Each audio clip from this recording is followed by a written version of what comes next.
Sometimes the most broken hearts find healing in the most unexpected places. When loneliness becomes so deep that even a child can see it, miracles have a way of appearing on ordinary village paths. Duke Thorne Wyrmwood walks alone through Elden Hollow, carrying decades of regret and the weight of a daughter lost long ago. His noble title means nothing now. He's just an old man, haunted by choices that cost him everything he loved. Then 7-year-old Elspeth appears with a copper coin clutched in her small hand. "Can I buy you?" she asks with the innocent honesty that only children possess. Her simple question shatters something inside him, bringing back memories of laughter he thought he'd forgotten forever. What could drive a barefoot peasant girl to believe she could purchase another soul with a single copper coin? Before we jump back in, tell us where you're tuning in from, and if this story touches you, make sure you're subscribed because tomorrow I've saved something extra special for you. The autumn mist clung to the cobblestones of Elden Hollow like memories that refused to fade. Duke Thorne Wyrmwood had walked these same paths for 3 years now, ever since he'd abandoned the grand halls of Wyrmwood Keep and settled into the modest cottage on the village's edge. The irony wasn't lost on him. A man who once commanded armies now found solace in the simple rhythm of village life, where his greatest daily challenge was deciding whether to visit the baker or the blacksmith first. At 62, Thorne carried himself with the bearing of nobility that decades of common living couldn't quite erase. His shoulders remained straight despite the weight of sorrow, and his grey beard was always neatly trimmed. The villagers had grown accustomed to his morning walks, offering respectful nods that he returned with quiet dignity. They knew little of his past beyond whispered rumors, something about a tragic loss, a self-imposed exile from his former life. The cottage he'd chosen sat where the village proper gave way to meadowland, its garden overlooking the path that wound toward the deeper woods. Morning glories climbed the weathered stone walls, their purple blooms opening with each dawn like small prayers of hope. Thorne had planted them himself, though he couldn't say why. Perhaps because their daily resurrection reminded him that beauty could emerge even from the hardest ground. Inside, the cottage bore no resemblance to the opulent chambers of his former estate. A simple wooden table dominated the main room, flanked by 2 chairs, though he never expected company for the second. Books lined makeshift shelves, volumes of history and philosophy that had accompanied him in exile. A stone fireplace provided warmth during the cold months, its mantel bare except for a single item, a child's wooden horse, carved with loving detail. Its paint faded from years of small hands. The horse belonged to Liana, his daughter, taken by fever when she was barely 8 years old. Thorne had carved it himself during the long nights when illness kept her awake, whittling away his worry into something beautiful for her to hold. She had named it Thunder and whispered stories to it when the pain grew too great. After she died, he'd kept it on his desk at Wyrmwood Keep, a talisman of love and loss. When he finally fled the memories that haunted every hall of his ancestral home, Thunder was one of the few things he'd brought with him. The villagers of Elden Hollow had watched him arrive that first winter, traveling in a simple wagon with no retinue, no fanfare. Word spread quickly. Duke Wyrmwood had come among them, but not as their lord. He'd purchased the cottage with honest coin, paid his taxes like any common citizen, and asked for nothing more than to be left in peace. The village elder, a weathered man named Marcus, had approached him cautiously. "Your Grace," Marcus had said, "cap in hand, we're honored by your presence." "But Just Thorne," he'd interrupted gently. "The title belongs to another life." Marcus had studied him with shrewd eyes. "Then what brings you to us, Just Thorne?" "A need for quiet," Thorne had replied, "and perhaps the chance to remember what it means to be simply human." That conversation had set the tone for his years in Elden Hollow. The villagers respected his privacy while gradually accepting his presence. He helped where he could. His military experience proved useful when organizing the village watch, and his education aided the local priest in teaching letters to the children. But he never imposed himself, never expected deference. He was, as he'd told Marcus, simply human. The baker, Elena, a widow with flour perpetually dusting her apron, had been among the first to treat him as just another customer. Her morning bread was legendary throughout the valley, and Thorne had developed a ritual of arriving just as she pulled the first loaves from the oven. The scent would transport him momentarily to his childhood, when the kitchen staff at Wyrmwood Keep would sneak him warm rolls before formal breakfast. "The usual, Thorne?" Elena would ask, already wrapping a loaf in clean cloth. "Always," he'd reply, placing copper coins on her wooden counter. The exchange had become a comfortable routine, one of the small anchors that kept him tethered to the present rather than drowning in the past. The blacksmith. Garrett presented a different sort of companionship. A man of few words but skilled hands, he'd initially been wary of the former duke. But when Thorne had noticed a flaw in the man's technique for tempering steel, knowledge gained from outfitting countless soldiers, and offered a gentle suggestion, their relationship had shifted. Now Garrett would grunt a greeting when Thorne passed the smithy, sometimes pausing in his work to share observations about the weather or the quality of the iron he'd acquired. These small connections had become the architecture of Thorne's new life. Not friendships exactly, but something more valuable than mere acquaintanceship. They were proof that he could exist in the world without the weight of title and expectation, that beneath the Duke's authority there had always been simply a man seeking connection. The children of Elden Hollow fascinated him most. They showed no deference to his former rank, saw only an old man with kind eyes, who sometimes shared peppermints from his pocket. Their laughter echoed through the village square during their games, and Thorne would often pause in his walks to watch them run and play. Sometimes, when a particularly joyful shriek rang out, his breath would catch. For just a moment, it would sound like Lyanna's laughter, and the years would collapse like a house of cards. But it was the lonely children who drew his attention most keenly. The ones who lingered at the edges of games, who walked home alone while others ran in chattering groups. Perhaps it was because he recognized something of himself in their solitary figures, or perhaps because they reminded him of the responsibility he'd once felt toward all the children of his domain. Among these solitary souls, none intrigued him more than Elspeth. 7 years old, with wild, dark hair that never seemed properly braided, she lived with her grandmother at the village's poorest edge. Her parents had died in a plague 2 years prior, leaving her in the care of old Marta, a bent woman whose back protested every movement, but whose love for the child was fierce and unwavering. Thorne had noticed Elspeth months ago, a small figure who seemed to observe the world with ancient eyes. She rarely joined the other children's games, instead spending her time collecting interesting stones, chasing butterflies, or sitting by the village well with a corn-husk doll she'd named Sunshine. There was something about her solitude that called to him, a recognition of kindred spirits separated by decades, but united in their essential aloneness. The child was always clean despite their poverty. Marta saw too that but her clothes bore the careful patches of a household where every thread mattered. Her shoes, when she wore them, had been mended so often that little of the original leather remained.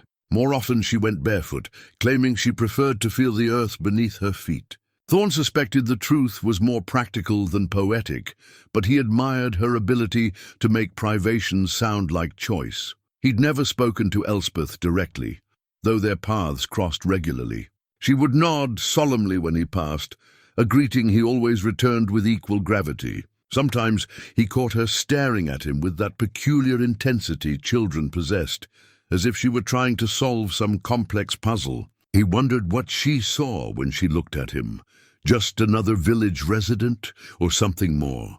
The seasons had turned twice since his arrival in Elden Hollow, and Thorne had settled into a rhythm that resembled peace, if not quite happiness. His nightmares came less frequently now, and the sharp edges of grief had worn smooth through constant handling. He'd even begun to consider that this quiet life might be enough, that a man could find meaning in small kindnesses and daily routines. But this particular autumn morning felt different as he stepped from his cottage into the misty dawn. The air carried a charge he couldn't identify, a sense of impending change that made him pause with his hand on the garden gate. Thunder, Lyanna's wooden horse, seemed to watch from the mantel as he closed the cottage door behind him, its painted eyes holding secrets he'd forgotten how to read. The village was just beginning to stir. Smoke rose from several chimneys, and Elena would already be kneading her first batch of dough. Thorne set off down the familiar path, his boots clicking against the damp cobblestones, in a rhythm that had become as natural as breathing.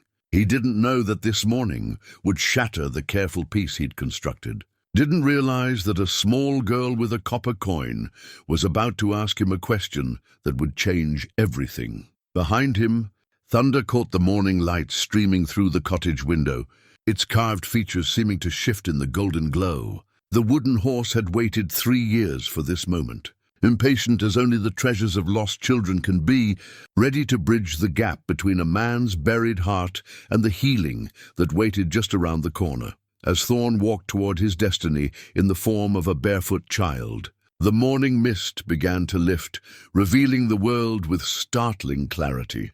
Change was coming to Elden Hollow, carried in the small hands of a girl who understood that some purchases couldn't be measured in coin. The encounter happened on the path between the baker's shop and the village well, where morning shadows still painted the cobblestones in shades of grey and gold. Thorne had just purchased his daily loaf from Elena, the warm bread wrapped in familiar cloth and tucked beneath his arm. The routine had become so automatic that his thoughts had wandered to the approaching winter, wondering if he should offer to help repair old Marcus's roof before the first snows arrived. Then she stepped into his path. Elspeth appeared so suddenly that Thorne nearly stumbled, catching himself with the practiced balance of a man who'd spent decades on uncertain battlefields. But this small adversary required no martial skill, only the courage to meet the solemn gaze of a child who looked as though she carried the weight of the world on her narrow shoulders. She was barefoot, as usual, her dark hair escaped from whatever attempt Marta had made to braid it that morning. Her dress, a faded blue thing that had probably belonged to an older girl before finding its way to their household, was clean, but bore the telltale signs of a morning spent in serious contemplation. Grass stains marked the hem, and a smudge of earth decorated her left elbow, but it was her hands that captured Thorne's attention. Both small fists were closed, pressed together at her waist as if she were praying. Her knuckles showed white beneath the tan of a child who spent her days outdoors, and he could see the tremor that ran through her slight frame. "Your Grace," she said, and her voice was barely above a whisper.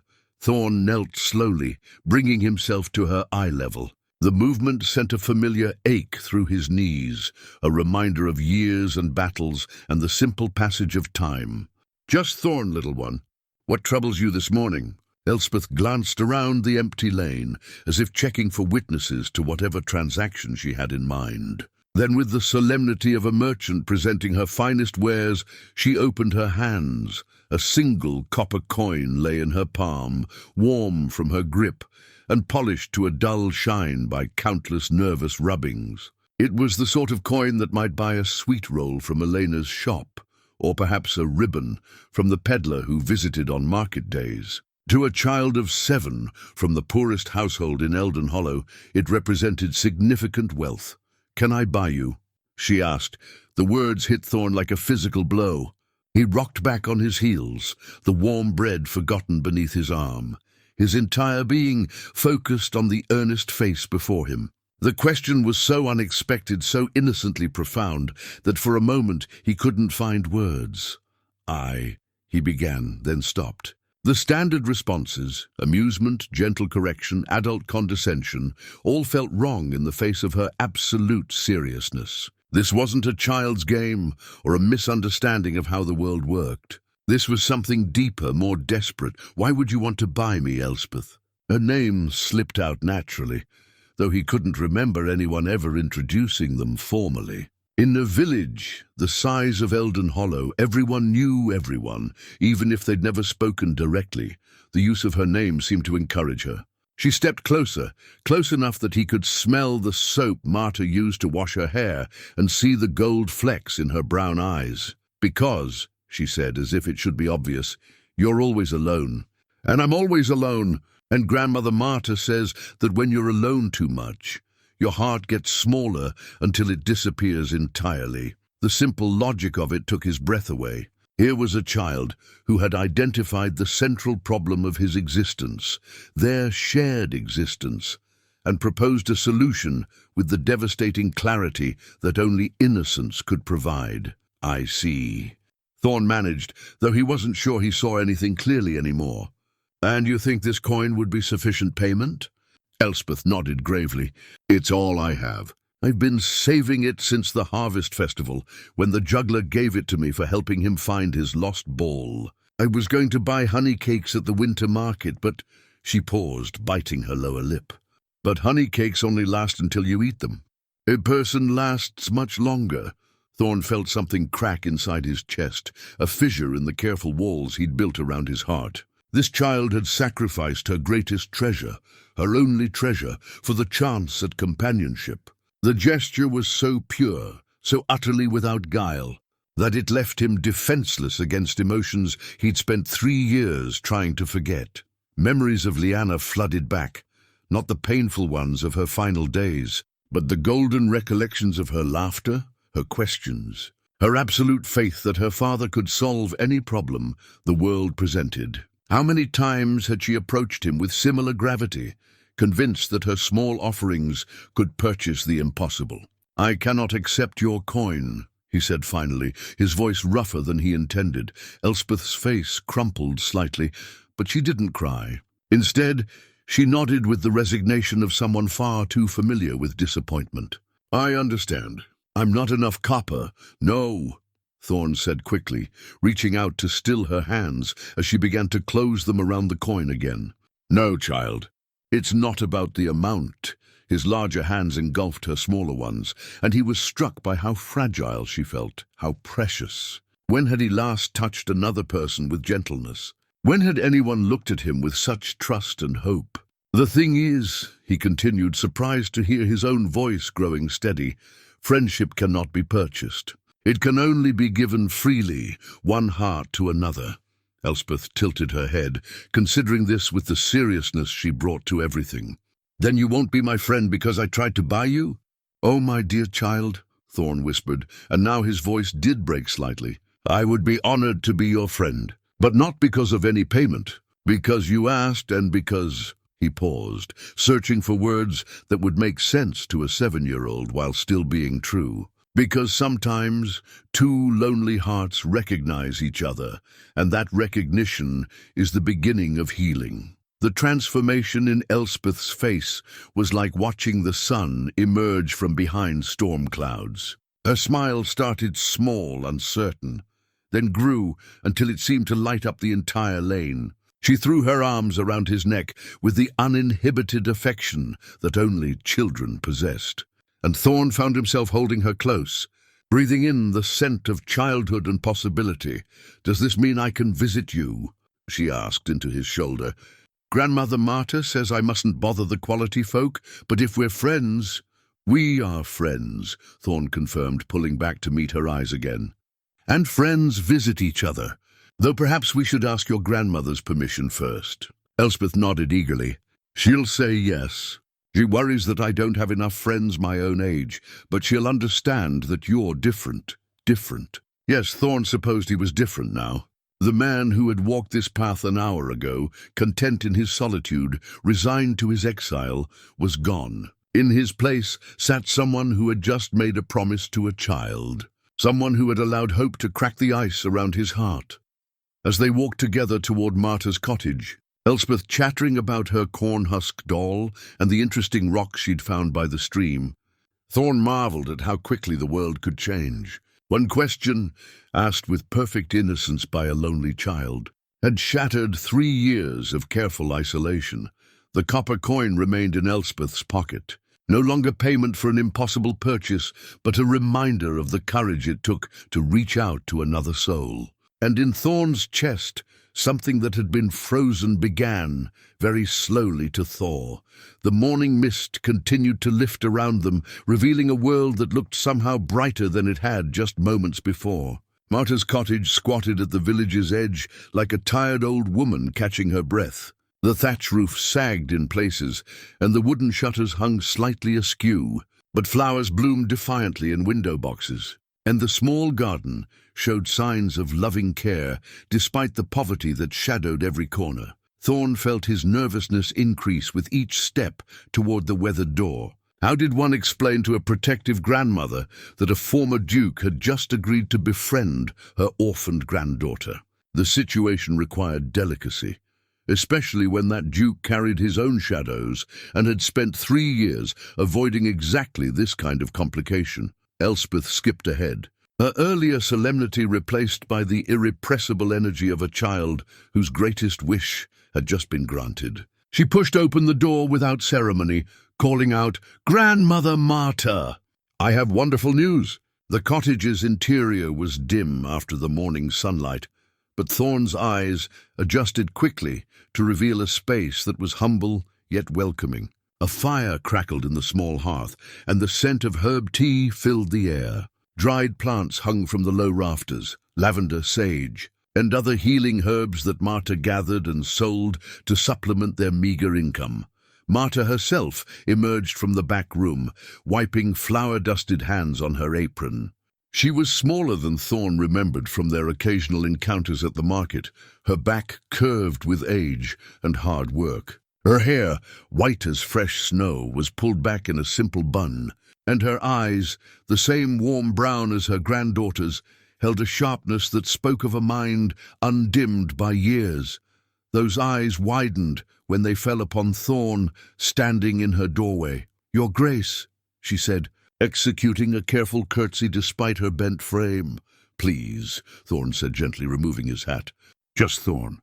I hope you'll forgive the intrusion, but Elspeth and I have just become friends, and I wanted to speak with you about he's not a duke anymore." "Grandmother," Elspeth interrupted with the blunt honesty of childhood. "He's just Thorne, and he says we can be friends without any copper coins at all." Marta's eyebrows rose toward her hairline. She gestured toward the cottage's only table, where 2 wooden chairs flanked a surface scrubbed smooth by years of use. "Perhaps you'd better sit down and tell me everything, child." As Elspeth launched into an animated recounting of their encounter, Thorne found himself studying the cottage more closely. A corn-husk doll, the famous Sunshine, sat propped against a pewter mug on the mantel. Beside it, he noticed a small leather pouch tied with string, likely containing Marta's precious herb seeds for next year's planting. The walls bore no decoration, save for a simple wooden cross and a faded piece of cloth that might once have been a tapestry. But what struck him most was the artifact that dominated one corner of the room, a spinning wheel, beautifully crafted from dark wood and polished to a warm shine. It was clearly the finest thing in the cottage, its workmanship speaking of master craftsmanship and significant value. The wheel seemed almost to glow in the firelight, and Thorne found his attention drawn to it repeatedly as Elspeth continued her tale. And then he said friendship can't be bought, only given freely, which makes much more sense when you think about it, Elspeth concluded breathlessly. Marta had listened to the entire story without interruption, her weathered hands folded in her lap. Now she turned those penetrating brown eyes toward Thorne, and he felt as though he were being measured against some invisible standard. "And what," she asked quietly, "does a man like yourself want with a lonely child like my Elspeth?" The question was fair, but painful in its directness. Thorne met her gaze steadily, recognizing that his answer would determine everything that followed. "Nothing more than she has already given me," he said. "The reminder that isolation, however comfortable it may seem, is not the same as peace. Your granddaughter has shown me that friendship, real friendship, requires courage from both parties." Marta's expression softened slightly. "And what can you offer her in return?" "She's had enough disappointment in her young life." Thorne glanced at Elspeth, who was listening with the intensity of someone whose future hung in the balance. "Constancy," he said simply, A place to belong, someone who will listen to her thoughts and stories. Someone who remembers what it's like to lose everything and still find reasons to hope. He has a wooden horse, Elspeth added suddenly. I saw it through his window when I was collecting stones near his cottage. It looked lonely too, Thorne's breath caught. He hadn't realized the child had been observing his home, hadn't known that thunder was visible from outside. The mention of Lyanna's carved horse brought a fresh wave of emotion, but also a strange sense of rightness. Perhaps it was time for thunder to have company again. Marta studied his face for a long moment, and Thorne had the unsettling feeling that she could see straight through to his carefully guarded heart. When she finally spoke, her voice held a gentle authority that reminded him of his own mother. Elspeth lost her parents to the fever 2 years past. Since then, she's had only me, and I'm not getting any younger. She nodded toward the spinning wheel in the corner. That wheel belonged to my grandmother and hers before that. It's been in our family for generations, the one thing of value we've managed to keep. I've been teaching Elspeth to use it, but... She paused, her gaze drifting to her granddaughter. But she needs more than just the company of an old woman and the memories trapped in ancient wood. The spinning wheel suddenly made sense as more than just a beautiful object. It represented continuity, family legacy, the skills passed from one generation to the next. But it also represented the weight of the past, the way traditions could become burdens when there was no one left to carry them forward with joy. I understand, Thorne said. And he did. He understood the weight of inheritance, the responsibility of preserving what others had built. He understood, too, the fear of leaving a child alone in the world without enough connections to sustain her. Do you? Marta challenged gently. Because friendship with a child is different from friendship among adults. She'll have questions you cannot answer, needs you cannot meet. She'll break your heart with her trust, and you'll break hers if you prove unreliable. Grandmother, Elspeth protested, but Marta raised a hand. These things must be said, child. Friendship is a serious business. Thorne nodded, appreciating the woman's directness. You're right to be cautious. I can only promise that I will treat her friendship as the precious gift it is. I will not make promises I cannot keep, and I will not disappear from her life without explanation. Something in his tone must have convinced her, because Marta's posture relaxed slightly. Very well. You may visit each other, but with conditions. Elspeth has chores and lessons that cannot be neglected. She must be home before dark. And her eyes fixed on his with surprising intensity. If you hurt that child, intentionally or otherwise, you'll answer to me. Despite her age and size, there was something formidable about Marta's threat. Thorne found himself nodding with complete sincerity. Understood. Elspeth let out a whoop of joy that filled the small cottage, and Marta's stern expression finally cracked into a smile. Well then, she said, I suppose you'd better stay for tea. We have herb biscuits, and Elspeth has been wanting to show someone her collection of interesting stones. As the old woman bustled about preparing refreshments, and Elspeth chattered excitedly about her treasures, Thorne felt something shift inside him. The cottage, poor as it was, felt warmer than his own home had in years. The spinning wheel caught the firelight, its polished surface reflecting the simple joy of the moment, and he began to understand that perhaps healing came not from grand gestures, but from small acceptances, one conversation at a time. The following weeks brought a transformation to Elden Hollow that was subtle at first, then increasingly impossible to ignore. Thorne's solitary morning walks now often included a small companion who appeared at his garden gate with the reliability of sunrise. Elspeth would arrive clutching some treasure, a particularly smooth stone, a feather from a bird she couldn't name, or a wildflower that had caught her fancy, eager to share her discoveries with someone who listened with genuine interest. Their friendship developed its own rhythm. Some mornings they would walk to Elena's bakery together, where the kind woman would slip Elspeth an extra sweet roll with a conspiratorial wink. Other days found them sitting by the village well, where Elspeth would chatter about her dreams while Thorne offered thoughtful responses that treated her childish. hopes with adult seriousness, but it was during their third week of friendship that Thorne made a decision that would forever alter the course of their relationship. He had been watching Elspeth play with Sunshine, her corn-husk doll, telling elaborate stories to the simple toy while carefully adjusting its yarn hair. There was something both touching and heartbreaking about the scene, a child creating entire worlds with nothing but imagination and scraps of cloth. That afternoon, after returning Elspeth to Marta's cottage, Thorne stood in his own home staring at Thunder. The wooden horse had held its place on the mantel for 3 years, a sentinel guarding memories too precious to disturb. But memories, Thorne was beginning to understand, were meant to be shared, not hoarded like treasure in a locked chest. He lifted Thunder from the mantel with reverent hands. The carved horse seemed lighter than he remembered, as if time had somehow reduced its weight, along with its power to cause pain. The paint had faded further, and one ear bore a tiny chip that Lyanna had worried over during her final days. But it was still beautiful, still perfect in its imperfection.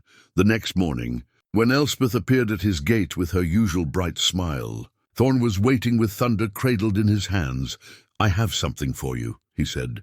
Kneeling to her level, Elspeth's eyes widened as she saw the carved horse.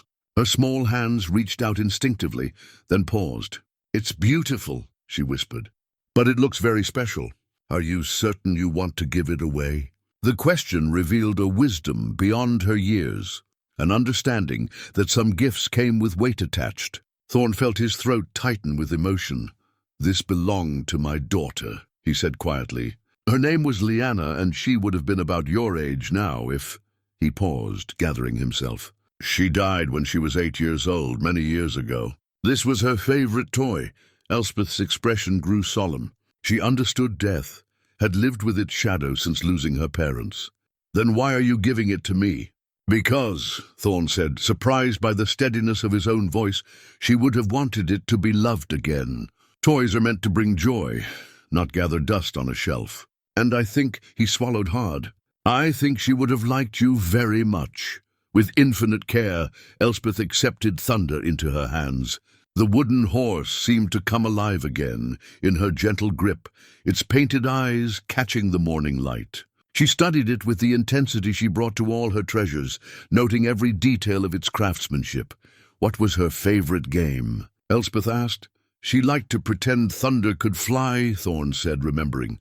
She would hold him up to the window and tell me about all the places they visited together, castles in the clouds, meadows made of starlight, kingdoms where children never had to be afraid. Elspeth lifted Thunder toward the sky, moving him in gentle, swooping motions. "Like this?" "Exactly like that." For a moment, watching Thunder dance in Elspeth's hands, Thorne could almost hear Lyanna's laughter on the morning breeze. But instead of the sharp stab of pain he expected, he felt something warmer, a sense of continuity, of love, finding new expression rather than simply ending. "I'll take very good care of him," Elspeth promised, with the solemnity of a knight accepting a sacred charge. "And I'll tell him stories about Lyanna, so he won't forget." The simple generosity of the offer, a child volunteering to tend the memories of another child she'd never known, broke something loose in Thorne's chest. He pulled Elspeth into a fierce hug, breathing in the scent of her hair and marveling at how healing could sometimes feel like breaking. Their daily routines expanded to include Thunder's adventures. Elspeth would arrive each morning with detailed reports of the wooden horse's nocturnal journeys.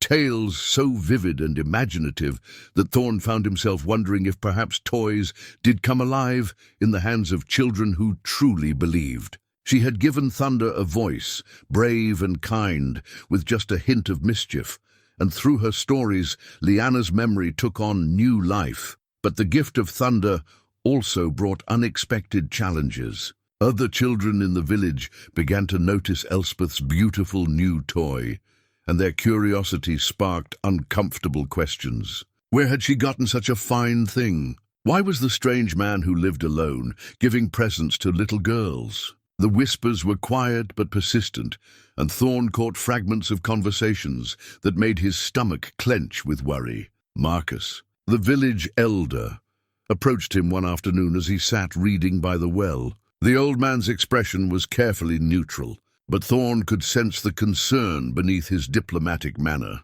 "People are talking," Marcus said without preamble, settling onto the stone ledge beside him. About your friendship with the child. You must understand, we're a small village. Unusual relationships draw attention." Thorne closed his book, marking his place with deliberate calm. "And what exactly do they find unusual about an old man being kind to a lonely child?" Marcus studied him for a long moment. "Nothing, perhaps. But you're not just any old man, are you? You're Duke Wyrmwood, and despite your desire for anonymity, that title carries weight. People wonder about your motives." "My motives are exactly what they appear to be," Thorne said quietly. "Friendship. Nothing more, nothing less." "I believe you," Marcus replied. "But belief isn't universal, and protection of our children is every community's first responsibility. I'm not asking you to end the friendship, only to be mindful that it exists under scrutiny." The conversation left Thorne unsettled. He had fled to Elden Hollow to escape the complications of his former life, only to discover that some complications followed wherever hearts dared to open. The thought of having his friendship with Elspeth questioned or restricted filled him with a protective anger he hadn't felt in years. That evening, as he sat before his fire with Thunder's empty place on the mantel, Thorne found himself questioning his choices for the first time since making them. Was he being selfish in befriending Elspeth? Was his need for connection putting her at risk of gossip and speculation? The questions had no easy answers, but one thing remained clear. He could not simply abandon the friendship that had brought light back into both their lives. Whatever challenges lay ahead, they would face them together. The bond between them had grown stronger than the sum of its parts, and abandoning it now would wound them both irreparably. Outside his cottage window, Thunder galloped through Elspeth's dreams, carrying messages between the living and the remembered, weaving past and present into something new and precious and worth protecting at any cost. The autumn deepened around Elden Hollow like a slow-burning fire, painting the village in shades of amber and rust. The harvest had been good, and preparations for winter filled the days with purposeful activity. But beneath the seasonal rhythms, tensions simmered that had little to do with weather and everything to do with the unlikely friendship that continued to flourish despite growing scrutiny. Thorne noticed the changes first in small ways. Conversations stopped when he entered Elena's bakery, resuming only after awkward pauses. Children who had once offered shy smiles now watched him with curious wariness. Even Garrett the blacksmith, never given to excessive words, seemed to find reasons to be busy whenever Thorne passed the smithy. The artifact that came to symbolize this growing isolation was an old oak tree that stood at the crossroads where the main village path split. Toward the church, the market, and the outlying cottages. For generations, the tree had served as an informal gathering place where villagers shared news, made plans, and conducted the small social business that kept communities functioning. Its massive trunk bore the scars of carved initials, declarations of love, and seasonal markers that told the story of countless lives. But now, when Thorne approached the oak tree, conversations dispersed like startled birds. The tree, once welcoming, began to feel like a barrier between himself and the community he had quietly grown to love. The breaking point came on a crisp morning when Thorne arrived at his usual meeting spot with Elspeth to find her waiting with red-rimmed eyes and Thunder clutched protectively against her chest. Her small face bore the blotchy evidence of recently shed tears, and her typically neat appearance showed signs of distress. Her braid was half undone, and her apron twisted askew. "What's happened, little one?" Thorne asked, settling beside her on the stone bench they had claimed as their own. "The other children," Elspeth said, her voice thick with hurt. "They say mean things now. About you, about us being friends." Thorne felt a familiar rage kindle in his chest, the protective fury that had once made him legendary on distant battlefields. But this enemy could not be defeated with sword or strategy. This was the more insidious foe of small minds and smaller hearts, armed with whispers and speculation. What kind of mean things? Elspeth's grip on Thunder tightened. "They say you must be wicked, because why else would a duke want to be friends with someone like me?" Sarah Miller's mother told her that dukes only talk to poor children when they want something bad. And Timothy Fletcher said his father thinks you're probably... She paused, clearly struggling with words she didn't fully understand. "Probably not right in your head, because normal men don't give away their daughters' toys to strange little girls." Each word hit Thorne like a physical blow. The casual cruelty of it, the way adult fears and prejudices filtered down to innocent children, made his hands clench into fists. But beneath the anger lay a deeper pain, the recognition that his presence in Elspeth's life had made her a target for exactly the kind of rejection and suspicion she had experienced too much of already. "And what do you think?" he asked quietly. "Do you believe what they're saying?" Elspeth looked up at him, with eyes that held far too much knowledge for someone her age. "I think they don't understand about loneliness. They don't know what it's like to have nobody who really listens to you, nobody who cares about your rocks or your dreams or whether your doll needs a new dress." She hugged Thunder closer. "They don't understand that some people are just broken in quiet ways, and that being broken doesn't make you dangerous." The wisdom in her words was devastating in its simplicity. Here was a child who had lost everything, parents, security, social standing, yet still possessed the clarity to see past fear to the truth underneath. She understood him better than people who had known him for years. "I'm sorry," Thorne said, meaning it more deeply than any apology he had ever offered. "I'm sorry that my friendship has brought you pain." "Don't be sorry for that," Elspeth said fiercely.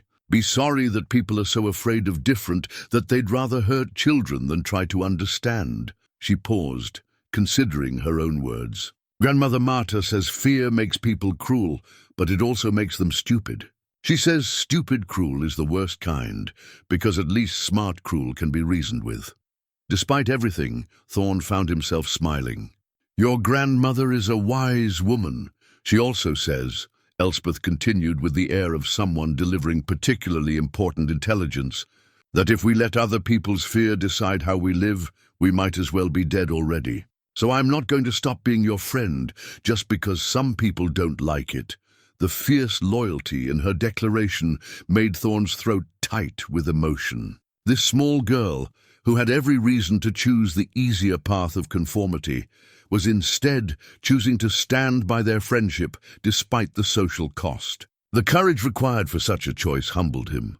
But courage, Thorne knew from hard experience, was not always enough to overcome practical consequences. As the weeks passed, the situation continued to deteriorate. Elspeth found herself increasingly isolated from her peers.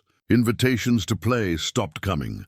Other children crossed to the far side of the path when they saw her approaching. Even some of the adults who had previously shown her kindness now offered only cold politeness. Marta, too, began to feel the pressure. Her customers at the market asked fewer questions about her herbs, made their purchases quickly, and left without the friendly conversation that had once brightened her days. The message was subtle but clear.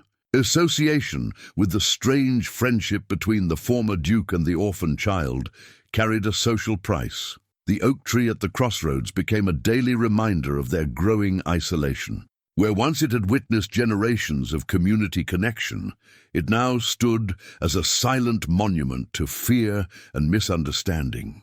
Thorne and Elspeth would sit beneath its branches, but they sat alone, watched from a distance by eyes that judged without seeking to understand. "Sometimes," Elspeth said one afternoon as they shared a simple lunch in the tree's shade, "I wonder if it would be easier if we weren't friends." The words hit Thorne like a dagger to the heart. Not because he thought she meant them. He could see the pain the very suggestion caused her, but because he recognized the terrible weight of choice she was being forced to carry. A 7-year-old child should not have to choose between friendship and acceptance, between love and belonging. Easier, perhaps, he agreed quietly, but not better. The easy path and the right path are rarely the same, Elspeth. That's one of the hardest lessons life teaches us. She nodded solemnly, her small hand finding his larger one. Then we choose the right path, even if it's hard? "We choose the right path," he confirmed, "especially because it's hard." Above them, the oak tree's ancient branches rustled in the autumn wind, its leaves beginning their final transformation before the long sleep of winter. Change was coming to Elden Hollow, carried on that wind, change that would test every bond, every loyalty, every assumption about what friendship could survive and what it was worth.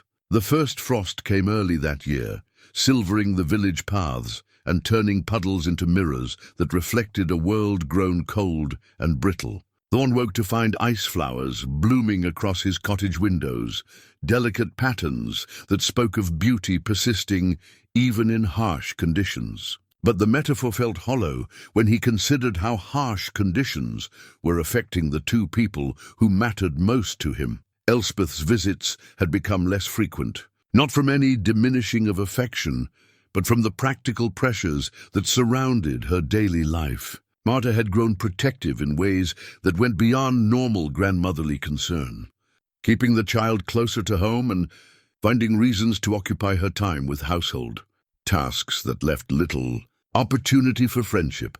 The artifact that came to define this period was Marta's herb garden, a small plot behind their cottage where she grew the medicinal plants that provided their primary income. For years, the garden had been a source of pride and sustenance, its neat rows producing the remedies that villagers sought for everything from sleeplessness to stomach troubles. But now, as winter approached and the growing season ended, it had become something else entirely, a fortress of respectability that Marta tended with desperate precision. She worked in the garden every day, even when the ground grew too hard for useful labor, pulling non-existent weeds and straightening already straight stakes. It was, Thorne realized, when he glimpsed her through the cottage window during one of his increasingly rare visits, a way of demonstrating to watching neighbors that she remained a productive, respectable member of the community despite her granddaughter's controversial friendship. The change in Marta troubled him more than the village gossip. The old woman who had welcomed him into her humble home with tea and herb biscuits now spoke to him with careful formality. She never asked him to leave, never forbade the friendship outright, but her manner carried a weight of worry that made every interaction feel like an imposition. "She's under pressure," Elspeth explained during one of their brief meetings at the oak tree. "People talk to her at the market. They ask questions that aren't really questions, if you understand what I mean." Thorne understood perfectly. He had faced similar interrogation during his rare ventures into the village center, polite inquiries about his health that were actually questions about his intentions, gentle suggestions that perhaps a man of his age and station might find more suitable companionship among his peers, concerned observations that children could be so impressionable, so easily confused about the nature of adult relationships. The most painful encounter had come from Father Benedict, the village priest, a kind man whom Thorne had genuinely respected. The priest had approached him after Sunday service with the carefully neutral expression that clergy mastered when delivering difficult truths. "A word, if you please, your grace." They had walked to the church's small garden, where late roses bloomed despite the approaching winter. Father Benedict had chosen his words carefully, speaking of appearances and proper boundaries, of the particular vulnerabilities of orphaned children and the special responsibilities of men in positions of authority. "I make no accusations," the priest had concluded, "but perception can be as damaging as reality, especially for a child who has already faced more loss than any young heart should bear." Thorne had listened without argument, recognizing the genuine concern behind the gentle rebuke.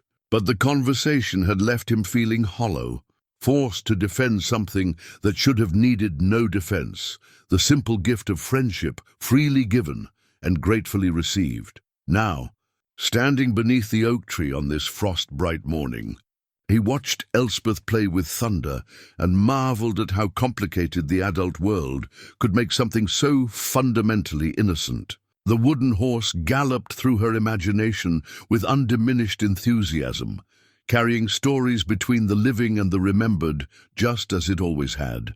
But even thunder seemed somehow diminished by the scrutiny, his painted eyes reflecting not just childish joy, but also the weight of expectations and judgments. "I've been thinking," Elspeth said suddenly, interrupting Thunder's aerial adventures. "About what?" She was quiet for a long moment, arranging her thoughts with the same careful precision she brought to organizing her collection of interesting stones. "About what would happen if we weren't friends anymore." The words hit him like a physical blow, but Thorne kept his expression neutral. This was not the first time she had raised this possibility, and each mention felt like another crack in his carefully reconstructed heart. "And what did your thinking tell you?" "That the people who are mean to us now would probably be nice again," she said with the devastating honesty that children wielded like weapons without knowing their power. "Grandmother Marta wouldn't have to work so hard in her garden to prove we're respectable. The other children might play with me again. Things would go back to the way they were before." "Before you tried to buy me with a copper coin," Thorne said quietly. "Before that, yes." She paused, thunder motionless in her hands. "But I also thought about what before was really like. And I remembered that before wasn't actually very good. I was lonely then too, just a different kind of lonely. The kind where you don't even know what you're missing." Thorne felt his throat tighten with emotion. "And now? Now I know what friendship feels like. I know what it's like to have someone who listens to my stories and cares about my dreams and doesn't think I'm strange for talking to dolls and wooden horses." She looked up at him with eyes that held far too much wisdom for her years. "I know what it feels like to matter to someone." The simple declaration broke something inside Thorne's chest. Here was a child articulating truths that many adults never learned. That loneliness was not just the absence of company, but the absence of understanding. That mattering to someone was worth almost any price. "You matter to me too," he said, his voice rough with feeling. "More than you know." Elspeth smiled, the expression transforming her serious face into something radiant. "Then we're stuck with each other, aren't we? Even if it's hard." "Especially because it's hard," Thorne agreed, echoing their earlier conversation. But even as he spoke the words, he could see the toll their friendship was taking on all of them. Marta's increasing frailty as she bore the weight of village disapproval. Elspeth's growing isolation from children her own age. His own sense of being a burden rather than a blessing in the lives of people he had come to love. The frost continued to silver the world around them, beautiful and cold and temporary. Soon the real winter would come, bringing challenges that would test every bond, every loyalty, every choice they had made. Change was approaching Elden Hollow like a storm on the horizon, and Thorne found himself wondering if their fragile friendship would survive the tempest that was building. Above them, the oak tree's nearly bare branches reached toward a sky the color of old pewter, its ancient roots holding firm against the shifting ground beneath. It had weathered countless winters, countless storms, countless human dramas played out in its shade. Perhaps there was wisdom in its endurance, strength in its stubborn refusal to bend beyond its breaking point. Perhaps, Thorne thought, watching Elspeth breathe life into Thunder's carved features. There was hope yet for friendships that mattered enough to fight for, even when the fight seemed impossible to win. The letter arrived on a Tuesday morning, when the world was caught between autumn's last gasp and winter's first whisper. Thorne found it slipped beneath his cottage door, the fine parchment and elaborate seal so foreign to his simple life in Elden Hollow that for a moment he thought it might be meant for someone else. But there, written in the precise hand of a royal scribe, was his full name and former title, Duke Thorne Wyrmwood of the Northern Marches. The seal bore the royal arms, a lion rampant, surrounded by oak leaves and crossed swords. Thorne hadn't seen that symbol in 3 years, and its appearance now filled him with a dread so complete that his hands trembled as he broke the wax. The message was brief but devastating. King Edmund was dead, taken by a sudden fever that had claimed him in less than a week. The new king, Edmund's younger brother William, was calling all nobles of the realm to the capital for his coronation. Attendance was not optional. Thorne's presence was commanded, not requested, and failure to appear would be considered an act of treason against the crown. But it was the final paragraph that struck Thorne like a physical blow. In light of recent reports concerning the Duke's unusual circumstances in Elden Hollow, His Majesty had decided that Duke Wyrmwood's estates and responsibilities required immediate attention. Royal investigators would be arriving within the fortnight to assess the situation and ensure that all noble obligations were being properly maintained. Thorne read the letter 3 times before its full. Implications settled in his mind like lead in his stomach. Someone, he could guess who, had written to the capital about his friendship with Elspeth. The whispers and gossip of a small village had somehow reached the ears of those who held the power to destroy everything he had built. In his quiet exile, the artifact that would come to symbolize this crisis sat in his cottage's only wardrobe, a traveling chest that he had not opened since his arrival in Elden Hollow. Made of dark oak and reinforced with iron bands, it contained the formal court dress, ceremonial sword, and official documents that had once defined his identity. For 3 years, it had gathered dust while he lived as a simple man among simple people. Now, its very presence seemed to mock his attempts at anonymity, but as devastating as the royal summons was, it paled beside the personal catastrophe the letter represented. How could he explain to Elspeth that he would have to leave, perhaps forever? How could he tell her that their friendship, the thing that had brought light back into both their lives, had become the very reason he could no longer stay? He was still staring at the letter when a soft knock came at his door. Through the window, he could see Elspeth waiting on his doorstep, thunder clutched in her hands, and her face bright with the anticipation of their morning together. The sight of her innocent joy, knowing what he would have to tell her, nearly drove him to his knees. "Good morning," she said as he opened the door. But her smile faded immediately when she saw his expression. "What's wrong? You look like you've seen a ghost." In a way he had. The ghost of his former life had risen from its carefully maintained grave to reclaim him, dragging him back into a world where friendships like theirs were impossible. "Come in, little one," he said, stepping aside to let her enter. "We need to talk." Elspeth settled into her usual chair at his kitchen table, but her movements were cautious, as if she sensed that everything was about to change. Thunder sat in her lap, his painted eyes seeming to watch Thorne with the same wariness his small owner displayed. "I've received a letter," Thorne began, then stopped. How did one explain politics and protocol to a 7-year-old? How did one make a child understand that the adult world operated on rules that had nothing to do with fairness or love? "From the king," Elspeth said quietly. Thorne's head snapped up in surprise. "How did you—" "The seal," she said, nodding toward the letter on his table. "Grandmother Marta showed me pictures in one of her books. She said it was important to know the symbols of power, so you'd recognize them when they came for you. The casual way she said it, 'came for you,' revealed just how well Marta understood the precarious nature of their situation. The old woman had been watching and waiting, knowing that sooner or later Thorne's past would catch up with him. "Yes," Thorne admitted. "From the king. The old king is dead, and the new one commands my presence at court. I have to leave, Elspeth, soon." He watched her process this information with the grave consideration she brought to all serious matters. Her grip on Thunder tightened, and for a moment he thought she might cry. But when she looked up at him, her eyes were dry and determined. "For how long?" "I don't know," he said honestly. "Perhaps permanently." The word hung between them like a sword. Permanently meant forever. It meant no more morning walks, no more shared stories, no more friendship to warm the cold spaces in both their hearts. "It's because of me, isn't it?" Elspeth asked with the terrible clarity that children possessed. "Because people talked about us being friends, and now the king thinks you're doing something wrong." Thorne wanted to deny it, wanted to protect her from the crushing weight of adult responsibility. But she deserved the truth even if it was painful.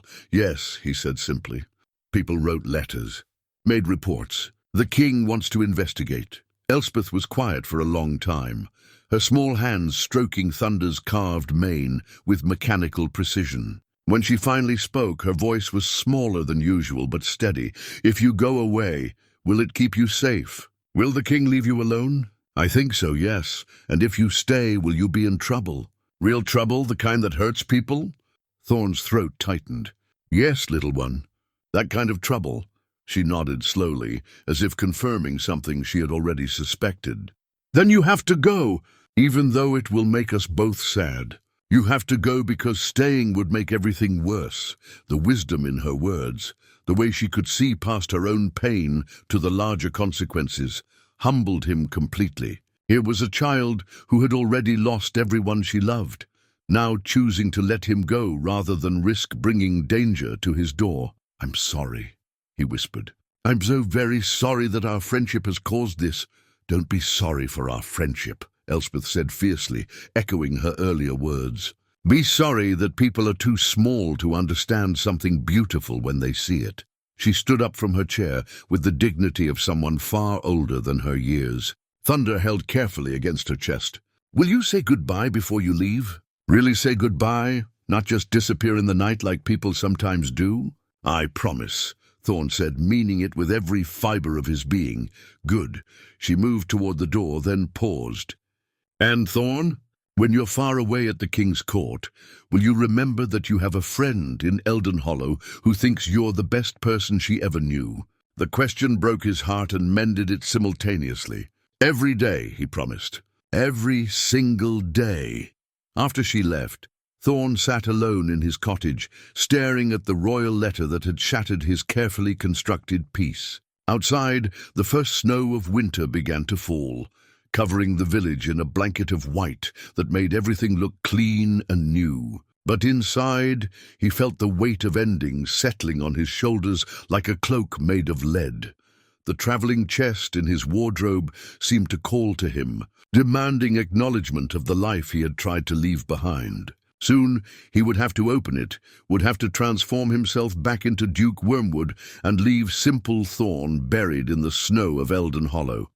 But first, he had promises to keep and goodbyes to say. The hardest conversation of his life was still ahead of him, and somehow he had to find the strength to face it without breaking completely. The snow continued to fall, each flake a small farewell, covering the paths where he and Elspeth had walked together and burying the footprints of their friendship beneath winter's cold embrace. The days that followed the royal summons passed with the strange suspended quality of a held breath. Thorne moved through his preparations mechanically, sorting through his few possessions and making arrangements for his departure. But his heart remained fixed on the approaching moment when he would have to say goodbye to the life he had built in Elden Hollow. The artifact that dominated these final days was the traveling chest itself, now opened and revealing the carefully preserved remnants of his former existence. The court dress lay wrapped in silk, midnight blue velvet with silver threading, the colors of his house. The ceremonial sword rested in its scabbard, its blade still sharp, despite years of disuse. Official documents bore the royal seal, establishing his rights and responsibilities as Duke of the Northern Marches. But it was the small items tucked into hidden compartments that spoke most eloquently of the man he had been. A miniature portrait of Lyanna, painted when she was 6 years old, her smile captured forever in oils and gold leaf. A lock of her hair, still soft after all these years, wrapped in a piece of silk from her favorite dress. A letter she had written to him during his last campaign, the careful script of a child learning her letters. "Dear Papa, I hope you are safe with the soldiers. Thunder and I are waiting for you to come home." These treasures had traveled with him into exile, too precious to abandon, but too painful to display. Now, as he prepared for another departure, they seemed to bridge the years between past and present, connecting the grief-stricken father who had fled his ancestral home to the man who had found healing in the friendship of another. Child word of his impending departure had spread through the village with the efficiency that only small communities possessed. The news, brought unexpected reactions from people who had watched his friendship with Elspeth with varying degrees of suspicion and concern. Elena the baker appeared at his door with a cloth bundle containing travel bread and honey cakes, her flour-dusted hands gentle as she pressed them into his arms. "For the journey," she said simply, "and to remember that not everyone thought poorly of what you did for that child." Garrett the blacksmith proved equally surprising. The taciturn man arrived at sunset, carrying a small wrapped package that proved to contain a knife of exceptional craftsmanship, its handle carved from horn and its blade sharp enough to shave with.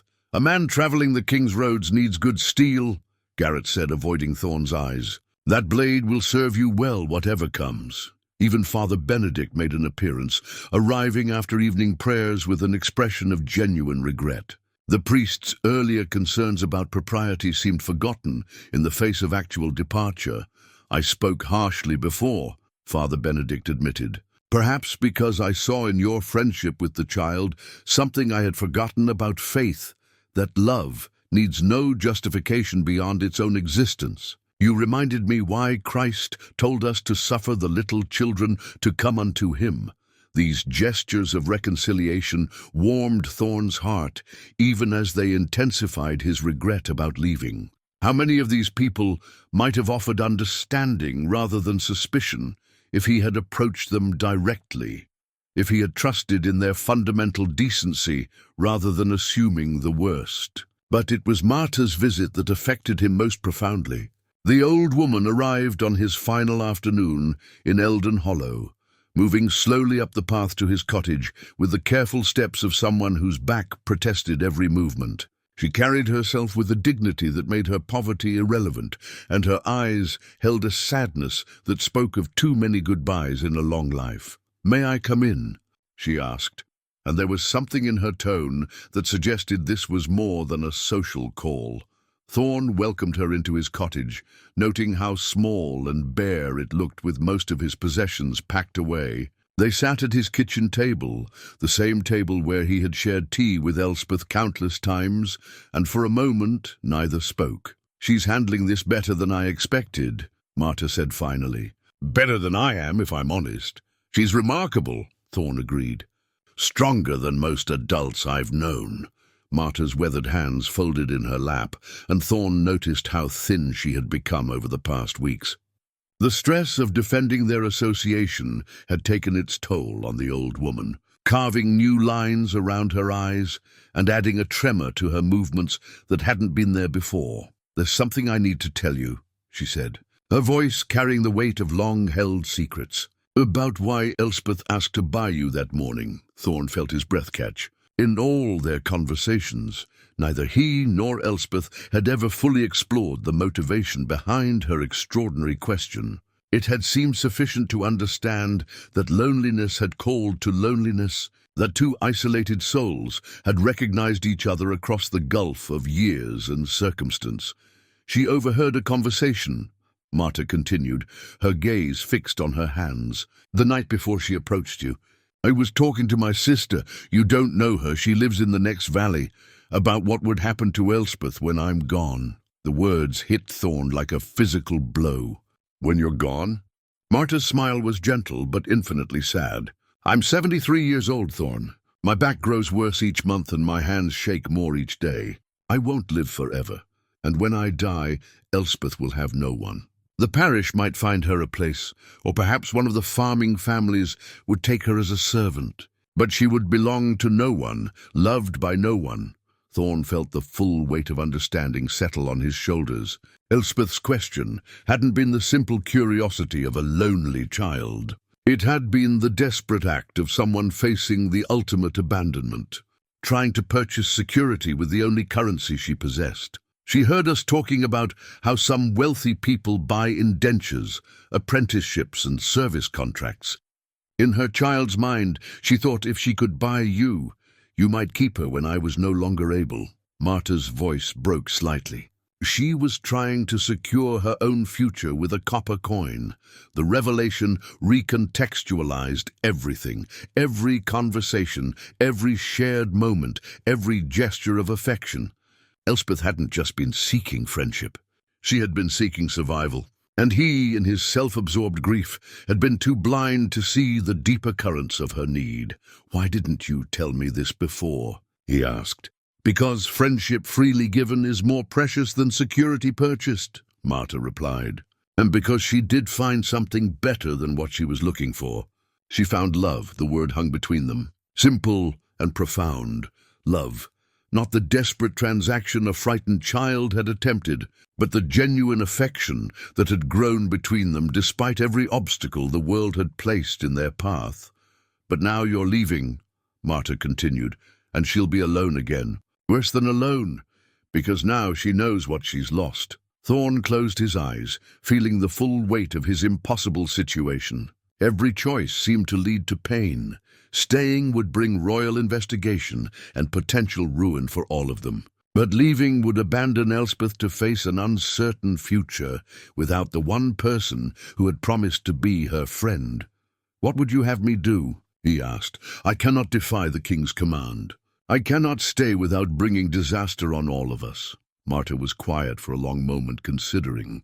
When she finally spoke, her words carried the authority of someone who had survived 7 decades of hard choices and impossible circumstances. "Take her with you." The suggestion was so unexpected that Thorne wasn't sure he had heard correctly. "What?" "Take her with you to court, as your ward, your responsibility. You have the right as a duke to claim guardianship of an orphaned child. You have the means to provide for her, to ensure she receives an education and a future worthy of her intelligence." The idea was audacious, unprecedented, and completely impossible. "Marta, I couldn't. The scandal alone would what? Be worse than the scandal that already exists?" Marta's eyes blazed with sudden fire. "You are Duke Wyrmwood, whether you claim the title or not. You have wealth, position, influence. Use them. Give that child the future she deserves, instead of abandoning her to whatever scraps the world might offer." Thorne felt his mind reeling with the implications. Take Elspeth to court? Present her as his ward? The very idea seemed to court the kind of attention and scrutiny he had spent 3 years avoiding. But it would also remove her from the precarious position she faced in Elden Hollow, would guarantee her care and education and the security that Marta's death would otherwise deny her. It would change everything, he said. For all of us. Everything is already changed, Marta replied firmly. The question is whether we choose the change that serves fear or the change that serves love. Outside, the winter wind rattled the cottage windows, carrying the promise of storms ahead. Inside, 2 people who had learned to value an unlikely friendship faced a decision that would reshape the rest of their lives, and the life of a child who had once tried to purchase belonging with a copper coin, never dreaming that belonging might purchase her instead. The traveling chest sat open nearby, its contents waiting to reclaim an identity Thorne had tried to abandon. But perhaps, he thought, looking at Marta's determined face, there were ways to be Duke Wyrmwood that he had never considered before. Perhaps power and position could serve love rather than demanding its sacrifice. The decision, when it came, would require courage from all of them. But as Marta had observed, everything was already changed.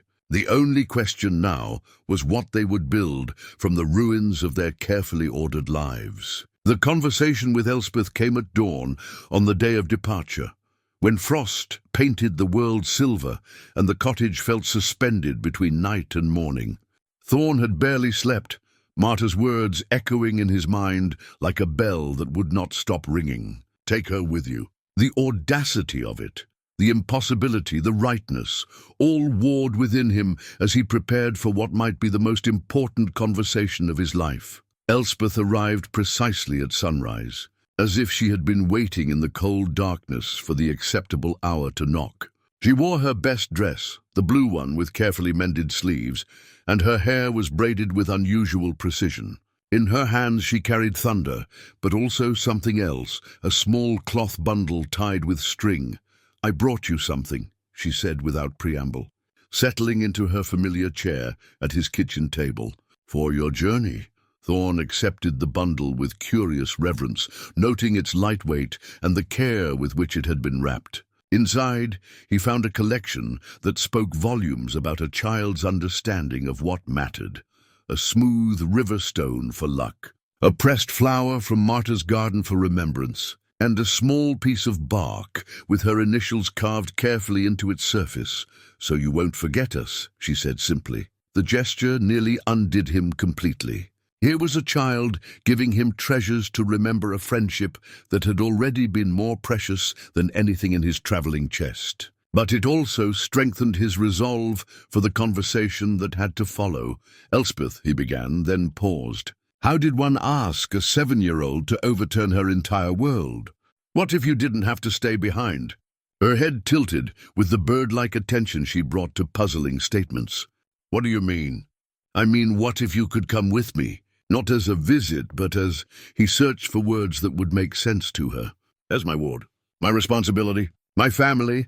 The silence that followed stretched long enough for him to hear his own heartbeat. Elspeth's grip on Thunder tightened, and her dark eyes searched his face for signs that this might be some cruel joke. "You mean leave Elden Hollow?" "Forever? Yes, leave here and come with me to court, to the capital. You would have tutors, proper clothes, a real education. You would never want for anything material again. But I would leave Grandmother Marta." Her voice was very small. Thorne felt his throat constrict. This was the cruelest part of the choice, asking her to abandon the one person who had loved her unconditionally in exchange for an uncertain future with him. "Your grandmother suggested it," he said gently. "She believes it would be best for you in the long run." Elspeth absorbed this information with the careful consideration she brought to all weighty matters. She set Thunder on the table and smoothed his wooden mane with one finger, a gesture so achingly familiar that Thorne could almost see Lyanna performing the same unconscious comfort ritual. "Would I still be me?" she asked finally. The question was so unexpected, so profound in its implications, that Thorne found himself struggling for an answer. Would she still be the child who collected interesting stones and spoke to wooden horses with perfect seriousness? Would court life preserve the essential Elspeth, or would it transform her into something else entirely? "You would always be you," he said, meaning it with every fiber of his being. "But you would also become more than you can imagine here. You would have opportunities, possibilities, chances to grow in ways that Elden Hollow cannot provide. And you? Would you still be you?" Now it was Thorne's turn to consider carefully. Would returning to court change him back into the grief-stricken duke who had fled his responsibilities? Or had his time in Elden Hollow, his friendship with this remarkable child, altered him permanently? "I would be Duke Wyrmwood again," he said honestly. "But I would also always be the man who learned about friendship from a girl with a copper coin." "You changed me, Elspeth. That change goes with me wherever I go." She nodded slowly, as if this made perfect sense to her. "And we would still be friends? Even when you're important again, and I'm just—" "You are never just anything," Thorne interrupted fiercely. "You are Elspeth. You are brave and kind and wise beyond your years. You are the child who saw past a lonely man's walls to the person hiding inside. Title and position change nothing about what we mean to each other." A smile began to bloom on her face, tentative at first, then growing stronger. "So if I came with you, we wouldn't have to say goodbye?" "We would never have to say goodbye." The words hung in the air between them, heavy with promise and possibility. Outside, the sun climbed higher, burning away the frost and revealing a world transformed by the simple act of light touching darkness. Inside, a child considered a choice that would reshape everything about her future. While a man waited to learn whether love would prove stronger than fear, Thunder seemed to watch them both with his painted eyes, a silent witness to the moment when two lonely souls decided to risk everything on the chance that belonging might be worth any price. The decision, when it came, arrived not as a dramatic proclamation, but as a quiet settling, like snow finally choosing where to rest. Elspeth sat at the kitchen table for long minutes, Thunder cradled in her lap, her young mind working through implications that would have challenged adults twice her age. "I would miss the oak tree," she said finally. "Yes," Thorne agreed. You would miss many things, and the way the morning mist looks over the village paths, that too, and the sound of Grandmother Marta's spinning wheel at night. When she thinks I'm asleep, but I'm really listening because it makes me feel safe. Thorne felt his heart clench at the image, a child finding comfort in such simple sounds, the kind of security that could never be purchased or commanded, only freely given by someone who loved without conditions. But, Elspeth continued, her voice growing stronger, I would also miss you. If I stayed here and you went away, I would miss you every day for the rest of my life. And missing someone forever seems worse than missing a place for a while. The wisdom in her words took his breath away. Here was a child who understood something that many adults never learned, that love was worth the sacrifice of comfort, that relationships mattered more than locations. Then you'll come? She looked up at him with eyes that held depths far beyond her 7 years. Will you promise me something? Anything. Promise that even when I'm dressed in fancy clothes and learning fancy manners, you'll still remember the girl who tried to buy you with a copper coin. Promise you won't let me forget who I really am underneath all the new things I'll become. The request revealed fears that were entirely justified. Court life could indeed transform a village child into something unrecognizable, could polish away the essential self until nothing remained but a beautiful, empty shell. But Thorne also heard in her words a trust that moved him profoundly, faith that he would protect not just her body, but her soul. I promise, he said solemnly, and I have something to help us both remember. He moved to the traveling chest and withdrew a small object wrapped in silk. When he unfolded the cloth, Elspeth gasped. It was the copper coin, the same one she had offered him that first morning, its surface still warm with the memory of desperate small hands. I kept it, Thorne explained, as a reminder of the moment my life changed, as proof that the most valuable things cannot be purchased, only recognized and treasured. He pressed the coin into her palm, watching as her fingers closed around it with the reverence it deserved. Whenever court life becomes overwhelming, whenever you feel lost in fancy clothes and formal manners, hold this coin and remember, you are the girl who had the courage to reach out to a lonely stranger. You are the child who saw past titles and walls to the person hiding underneath. That courage, that insight, no one can ever take those away from you. Tears ran down Elspeth's cheeks now, but her smile was radiant. And you'll always be the man who knelt down to listen to a little girl's impossible question. Always. The moment stretched between them, heavy with the weight of promises made and lives about to change forever. Then Elspeth stood, thunder clutched against her chest, and walked to the window that overlooked the village paths where their friendship had been born. When do we leave? She asked. This afternoon. A carriage will come for us at noon. She nodded, accepting this with the same gravity she had shown throughout their conversation. Then I need to say goodbye to Grandmother Marta properly, and to the oak tree. And maybe to Elena's fresh bread, because I don't think court bread will taste the same. Despite everything, Thorne found himself smiling. No, I don't think it will. As they prepared to part for the morning's final preparations, Elspeth turned back from the doorway. Thorne, are you frightened about going back to being a duke? The question was so direct, so perfectly aimed at the heart of his own anxiety, that he couldn't do anything but answer honestly. Yes, he admitted. I'm terrified. Good, she said with the matter-of-fact wisdom that never failed to astonish him. Grandmother Marta says, being frightened means you care enough about something to worry about doing it right. And I think being a duke, who's also my friend, is something worth doing right. After she left, Thorne stood alone in his cottage, soon to be abandoned forever, and marveled at the chain of events that had brought him to this moment. A lonely child's impossible question had shattered his carefully constructed exile, forced him to confront both his past and his future, and ultimately led him to a choice he never could have imagined making. Outside, the village of Elden Hollow went about its morning business, unaware that 2 of its residents were about to embark on a journey that would transform them both. The oak tree at the crossroads stood sentinel over paths that would soon know different footsteps. Different stories, different dreams, but some things Thorne reflected as he began his final preparations, remained constant no matter how much the world changed. Love endured. Courage mattered, and sometimes the most impossible questions led to the most necessary answers. The carriage would arrive at noon, carrying them toward an uncertain future. But for the first time in years, Thorne found himself looking forward rather than back, ready to face whatever came next, with a friend by his side. 3 years later, the great hall of Wyrmwood Keep rang with laughter that had been absent from its stone walls for nearly a decade. Elspeth, now 10 years old and bearing the formal title of Lady Elspeth, ward of Duke Wyrmwood, raced through the tapestried corridors, with thunder galloping beside her. His wooden hooves silent against the polished floors, but his presence as vital as ever.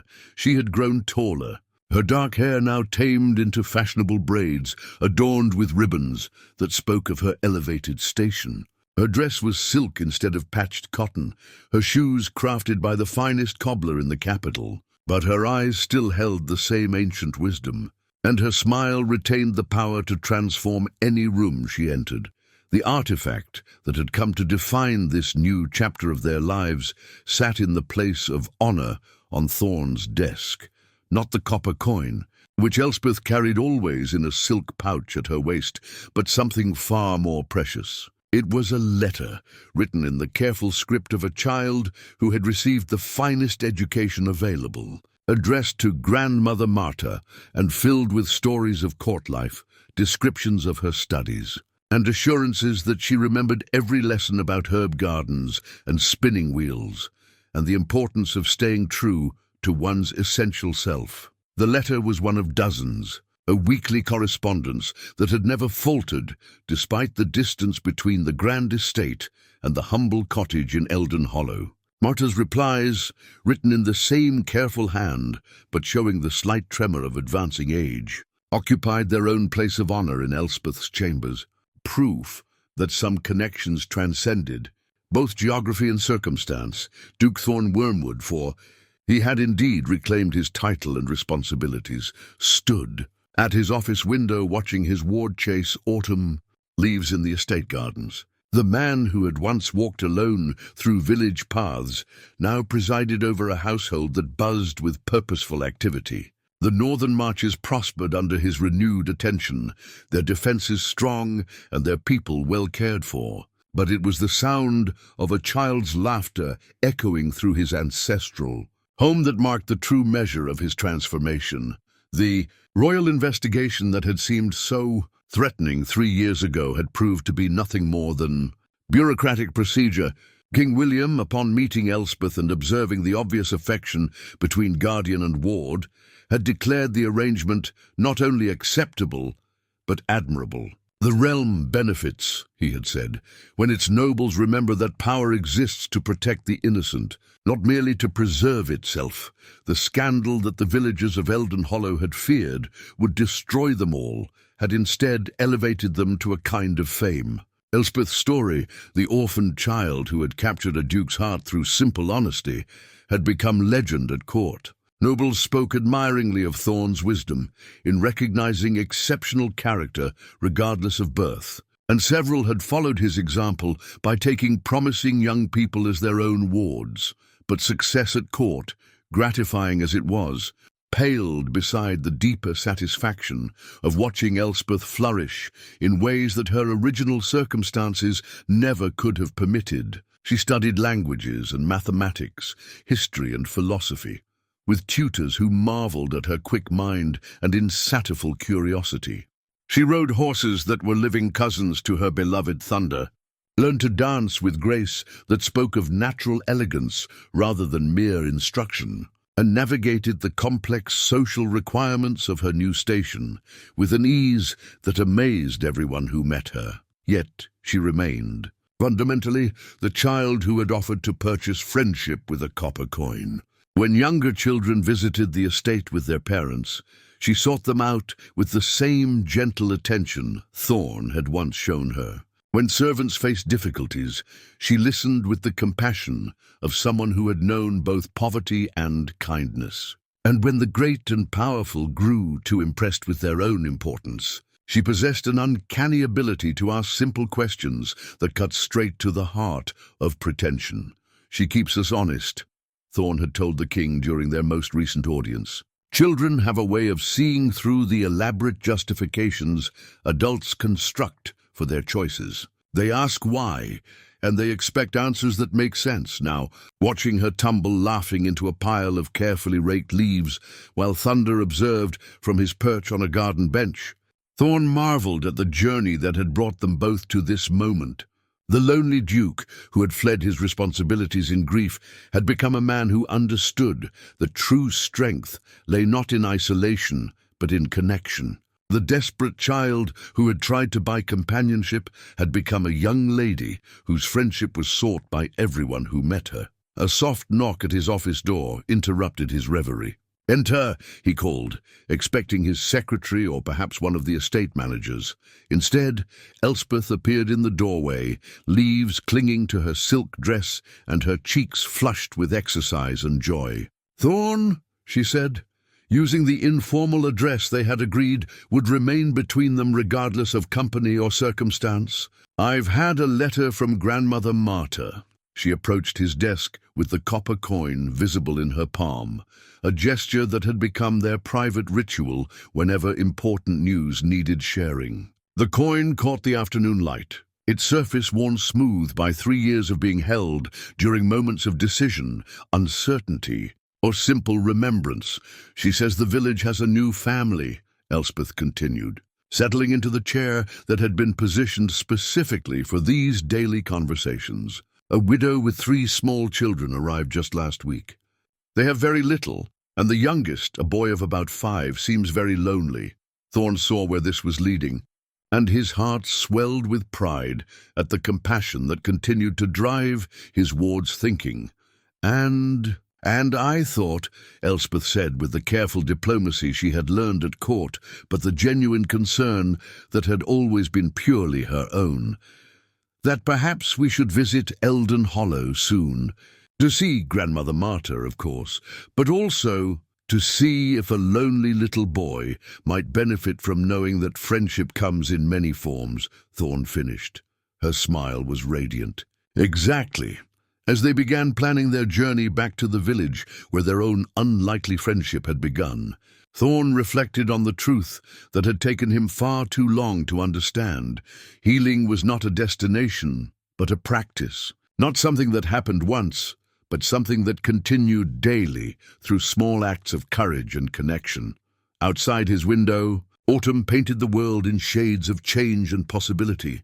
Inside, a duke and his ward planned their return to a place where broken hearts had learned to mend, where copper coins had purchased more than anyone had dared imagine, and where the simple question of a child had proven that some purchases could only be made with love.